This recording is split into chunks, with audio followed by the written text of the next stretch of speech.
Comment activer la sagesse? La sagesse s'active par la méditation. Désolé pour les personnes bavardes, c'est ici que le diable se joue de nous. Nous vivons dans une société bruyante. Si tu n'es pas en train de faire du bruit, ton téléphone est en train de faire du bruit. La télévision est en train de faire du bruit. Si la télévision n'est pas en train de faire du bruit, les personnes bien intentionnées autour de nous sont en train de faire du bruit. Nos vies sont remplies de bruit qui se joue de nous. Il y a une certaine dimension de la sagesse que seul le silence peut apporter. Les grands leaders méditent. Vous devez vous asseoir et prier en disant: il y a certainement une issue. Merci Saint-Esprit. Et vous restez calme. Est-ce que vous savez que parfois je le fais du matin jusqu'au soir? Je médite comme un fou. Parfois je m'agenouille devant ma chaise et je baisse la tête. J'attends. J'attends. Et parfois la réponse ne vient que très tard la nuit. L'esprit de sagesse vient majestueusement. Il ne vient pas bêtement dans l'empressement et dans la négligence. Si vous n'êtes pas patient, oubliez-le. Parfois, vous terminez toutes ces choses, vous avez prié pendant la nuit. Et à un moment, vous vous levez pour vous étirer un peu et le feu descend du ciel. Et vous vous asseyez et c'est ça. C'est ça. It will break every chain, break every chain, break every chain. It will break every chain, break every chain, break every chain. La sagesse de Dieu œuvre-t-elle dans ta vie? Oh, je suis tombée la dernière fois lorsque vous avez dit recevez la sagesse. Mais est-ce que tu médites? L'esprit de sagesse peut être là, mais tu ne te conformes pas assez. C'est pourquoi plusieurs hommes de Dieu n'ont pas assez de messages à prêcher, parce qu'ils écrivent une liste de messages et les prêchent les uns après les autres. Et lorsqu'ils finissent le 35e message, on n'est pas encore à la moitié de l'année. Ils se demandent, mais qu'est-ce que je vais faire? L'inspiration vient pendant la méditation. Ne l'oublie jamais. Que signifie méditer? C'est-à-dire réfléchir. Réfléchir, pas juste sur n'importe quoi. Réfléchir sur la vérité, réfléchir sur la parole de Dieu. Pas juste murmurer, mais réfléchir, penser. Cela s'appelle imagination. Ce n'est pas comme de l'imagination, cela s'appelle imagination. La création des images par l'esprit. Genèse 11.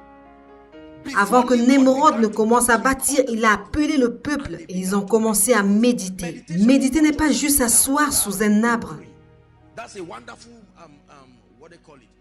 Ça, c'est un bon moyen de stimuler la méditation. Mais la méditation, c'est lorsque ta pensée est activée, au point où elle est stimulée et commence à créer. La créativité est le produit de la méditation. Laisse-moi t'expliquer comment fonctionne l'esprit de sagesse. L'esprit de sagesse est un esprit créatif. C'est la première dimension du Saint-Esprit que nous voyons dans Genèse chapitre 1. L'esprit de sagesse crée, il crée des solutions. Écoute, ce que je t'enseigne est un jackpot pour ton succès dans la vie. Si seulement tu le comprends. La création. Toute solution que tu recherches à tes problèmes existe déjà en Christ. Mais il y a un système pour la transporter de la dimension de l'esprit. Cela s'appelle création. Cela s'appelle la puissance de l'imagination. Là où tu donnes au Saint-Esprit ta pensée comme les entrailles d'une femme et tu lui permets d'y souffler.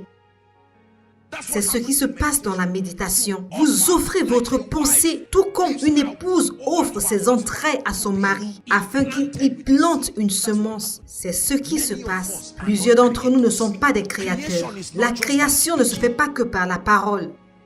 Ça va de l'abondance du cœur. Une fois que cette incubation a lieu, et alors ta parole fait partie des processus qui font que cela se manifeste. Très peu de personnes vont t'enseigner cette chose que je t'enseigne. L'esprit de sagesse va faire de ta vie une merveille si seulement tu sais comment il fonctionne. Observe Jésus. Cette femme a été prise dans l'adultère, l'acte même de l'adultère. C'est ce genre de question où la réponse par oui ou non va t'enchaîner. Et Jésus s'est tu. Il écrivait l'esprit de sagesse. Aussitôt que l'esprit de sagesse a agi, il a parlé. que celui qui n'a jamais péché jette la première pierre. Et la Bible dit que sa parole avait d'abord touché les plus âgés. Vous voyez à quel point la sagesse est importante. Parce que si les plus jeunes déposent leurs pierres en premier lieu, les plus âgés vont dire « Avez-vous perdu la tête? Reprenez ces pierres. » Alors il a commencé par les plus âgés. Si les plus âgés ont déposé leurs pierres, que doivent faire les plus jeunes? Le miracle ne se trouve pas dans le fait d'avoir déposé la pierre, mais c'est de savoir qui l'a déposée en premier lieu. Les plus âgés les ont déposées, jusqu'à la dernière personne. Femme, où sont tes accusateurs? Va-t'en, je ne te condamne pas non plus. C'est l'esprit de sagesse. C'est l'esprit de sagesse qui avait suggéré la stratégie pour le salut des hommes. C'est-à-dire qu'au lieu que tous les hommes meurent, tournons Satan en ridicule. Cela s'appelle la sagesse cachée. Faisons venir un seul homme et que le monde entier entre en lui. Et ensuite faisons-le mourir. Alors cet homme est venu et Satan continuait de le chercher. À un moment donné, le Saint-Esprit a retiré sa main. Et Satan a commencé à avoir le dessus. Et Satan a manipulé les hommes afin qu'ils tuent Jésus. Satan est parti en courant en enfer. Il a dit, démon, est-ce que vous voyez ce qui vient de se passer? Je n'arrive pas à le croire. J'ai tué Jésus. Et à sa grande surprise, il a vu Jésus en enfer. Il a dit, non, ça c'est une blague. Il a dit, oui, je suis là. Parce que lorsque tu tues les pécheurs, ils vont en enfer. Et donc je suis mort péché. Et me voici en enfer. Remets-moi les clés. Remets-moi les clés.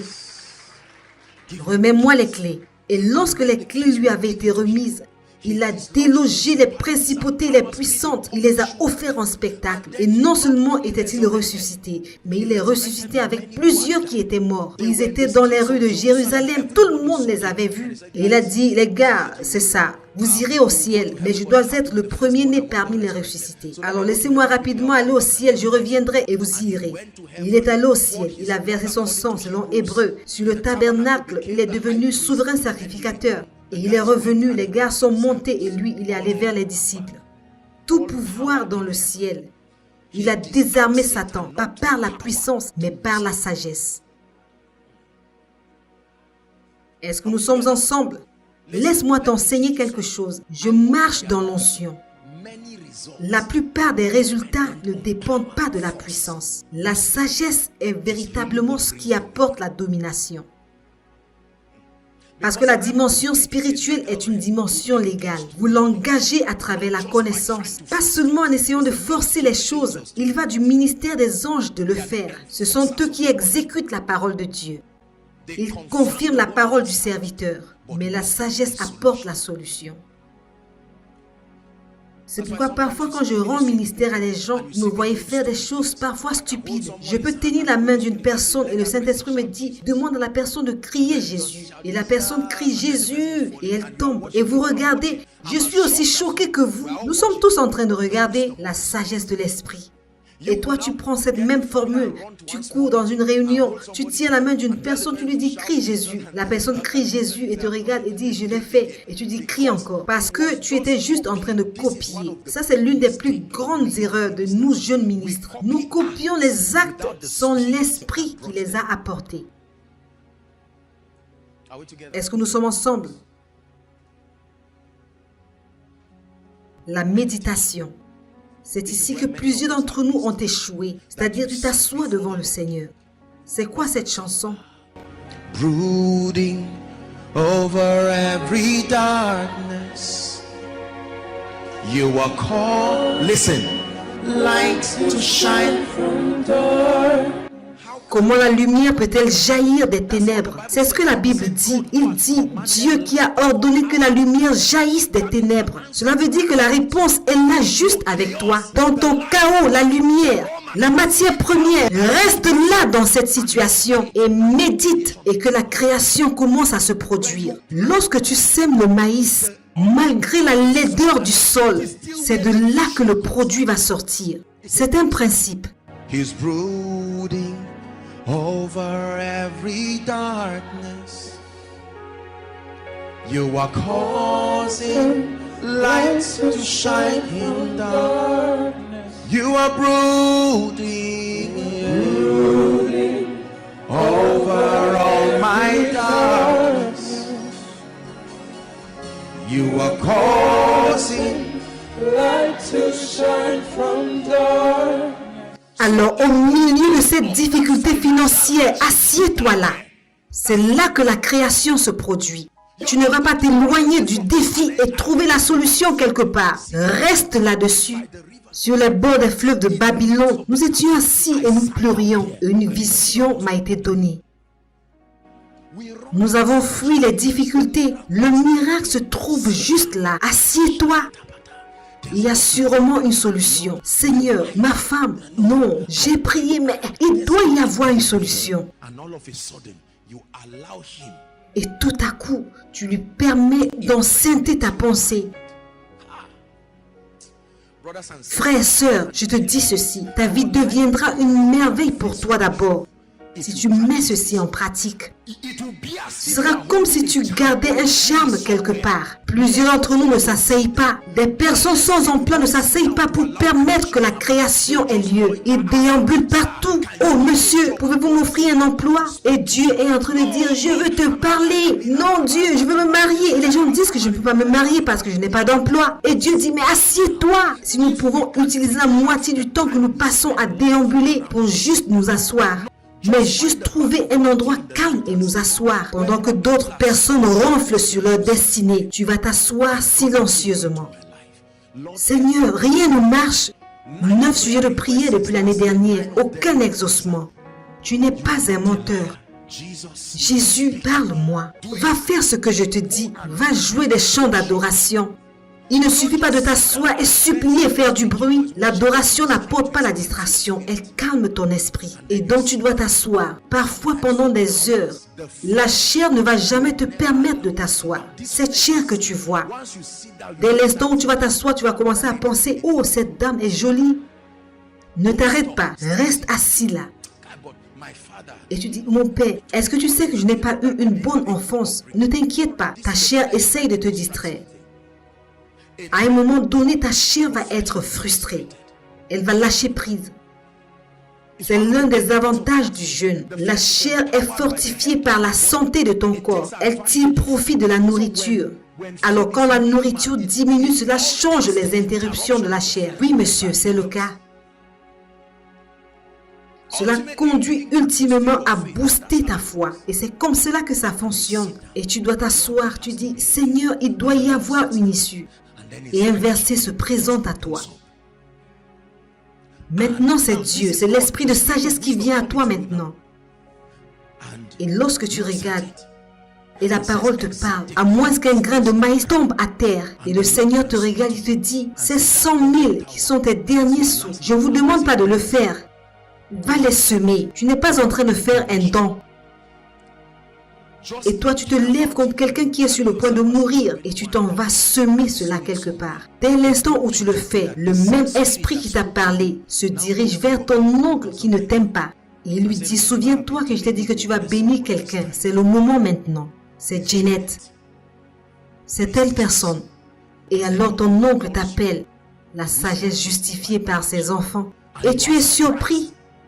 Et Dieu dit, continue de me faire confiance ainsi pour ta vie. Laisse-moi te dire comment Dieu fait en sorte que l'esprit de sagesse œuvre en toi. Parfois, il va fermer les portes de toute aide physique dans ta vie. La douleur est un très bon moyen d'activer l'esprit de sagesse. Pour certains d'entre nous, à moins que tu n'atteignes un certain degré de douleur, la sagesse ne va jamais fonctionner dans ta vie. Toutes les douleurs ne sont pas démoniaques. Tu reçois toujours 100 000 de la part de ton Père. Alors chaque fois qu'on parle de la sagesse de Dieu, tu dis oui. Mais ce que tu entends par là, c'est que l'argent arrive. Et si ton Père vient te dire, écoute, j'ai eu un songe où je ne t'ai pas donné de l'argent pendant les 5 prochains mois. Tu vas dire quoi? Mais de quoi parles-tu? Une voix m'a parlé. Et c'est cette même voix qui m'avait parlé auparavant et m'avait rendu riche. C'est la même voix qui me dit de te laisser pendant un moment. Tu peux insulter et te mettre en colère. Mais dans ta colère, après 2 semaines, tu vas t'asseoir. Tu vas froncer le visage. Tu ouvres ta Bible par hasard et tu dis, Seigneur, aide-moi. Et tu tombes sur l'histoire de la veuve de Sarepta. Qu'avait-elle fait? Tu lisais ce passage auparavant avec le ventre plein. Maintenant, tu le lis avec un ventre vide. Et ainsi ta lumière éclate. Et tu vois quelque chose que tu n'avais jamais vu. Ah! Dieu avait ordonné une femme et elle ne savait pas que Dieu l'avait ordonné. Mais la Bible dit que Dieu l'avait déjà ordonné. Se pourrait-il qu'il y avait quelque chose qu'elle ne recevait pas? Parce que Dieu avait dit à Élie, je l'ai ordonné. Que le message lui avait été parvenu ou pas, c'est autre chose. Mais moi, je l'ai ordonné. Mais à l'arrivée d'Élie, elle n'avait pas l'air d'être au courant. Elle aurait dit, ah, c'est vous, entrez, le morceau de pain est là. Mais la dame a dit, je suis sur le point de mourir. Elle aurait pu mourir sans avoir entendu l'ordre, ni vu le prophète. De la même manière que Dieu va dire, j'ai exaucé telle personne. Et lorsque tu regardes la personne, l'exaucement n'est pas là. Je médite beaucoup. La création se produit dans ma vie à travers la méditation. J'ai exploré la puissance de l'imagination. Ceci n'est pas une scientologie zodiaque métaphysique. Ceci est un principe.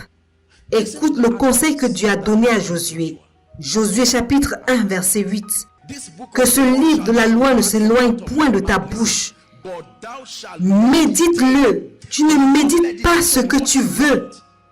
Tu dois méditer la parole de Dieu.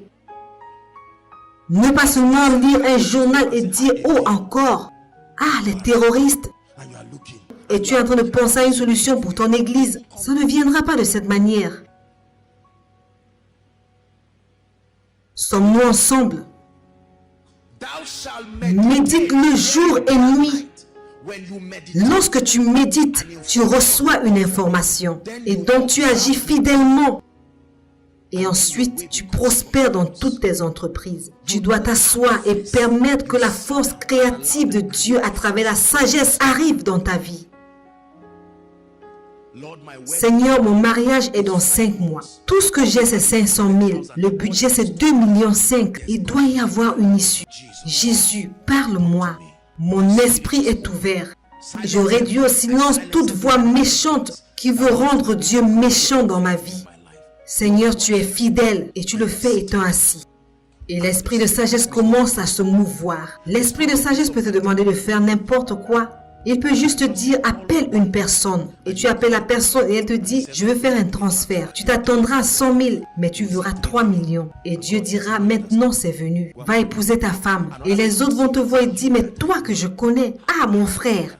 Et toi, tu iras silencieusement remercier le Seigneur. Tu vas dire, oh Dieu, la sagesse m'a couvert. C'est pourquoi tu peux voir des personnes dont les témoignages devraient être comme le tien, en te basant sur la base des paramètres physiques que tu vois. Mais leur témoignage est 1000 fois meilleur que le tien. La sagesse les a couverts. Quelqu'un a besoin de recevoir cette sagesse aujourd'hui.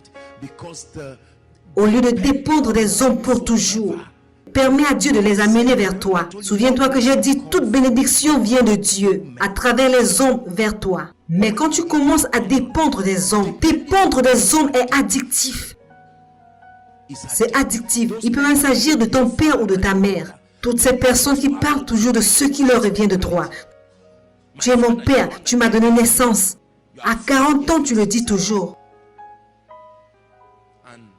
Dieu peut ne pas être la cause de ce qui se passe dans ta famille, mais il verra cela comme un outil. Il va te faire sortir et tu vas t'asseoir. Et toi, tu vas te soucier et appeler cela méditation. Dieu va dire non, je t'ai empêché de t'inquiéter. Et toi, tu t'assois et tu te mets à méditer. Laisse-moi t'admettre que tu ne vas pas méditer une nuit et obtenir la solution. Non, j'aurais souhaité que ce soit le cas. Parfois, ça peut arriver. Mais c'est juste par la miséricorde de Dieu pour t'encourager. Pour que le jour où cela ne viendra pas avec la vitesse que tu désires, tu sauras que Dieu a été fidèle. Il y a des gens qui restent pendant des semaines. Les semaines se changent en mois. Tout multimillionnaire connaît ces choses dont je te parle. Ils savent que leur résultat n'est pas seulement basé sur ce qu'ils connaissent, mais basé sur la réalité qui a changé leurs pensées et leurs perceptions. Longtemps avant même que Dieu ne bénisse ce ministère avec toute cette foule, je l'avais capturé. Est-ce que tu crois ce que je t'ai enseigné ce soir? Ma prière pour toi, ce n'est pas qu'à la fin du culte aujourd'hui, tu dises « Waouh, génial !» mais que tu ailles t'asseoir et que tu dises « Seigneur, je sais que je suis intercesseur, mais je ne passe pas du temps dans le silence. Pour m'asseoir silencieusement, Me réveiller au milieu de la nuit et réfléchir. Seigneur, quelle est la prochaine clé? Quelle est la prochaine étape? Il y a des factures devant moi. C'est quoi la prochaine étape? Voici la dimension que nous devons atteindre en tant que ministère. Il doit y avoir une issue. Ne dis pas qu'il n'y a pas d'issue. Ne rejoins pas Satan. Dis qu'il n'y a pas d'issue. C'est traiter Dieu de menteur. Tu ouvres les Écritures. Tu dis, Seigneur, il y a un moyen. Light me, Lord. Light me, Lord. Light me, Lord. Like a candle. Light me, Lord. Light me, Lord. Light me, Lord, like a candle. Light me, Lord. Light me, Lord. Light me, Lord, like a candle. Light me, Lord. Light me, Lord. Light me, Lord, like a candle. Light me, Lord. Light me, Lord. Light my life like a candle. Light me, Lord.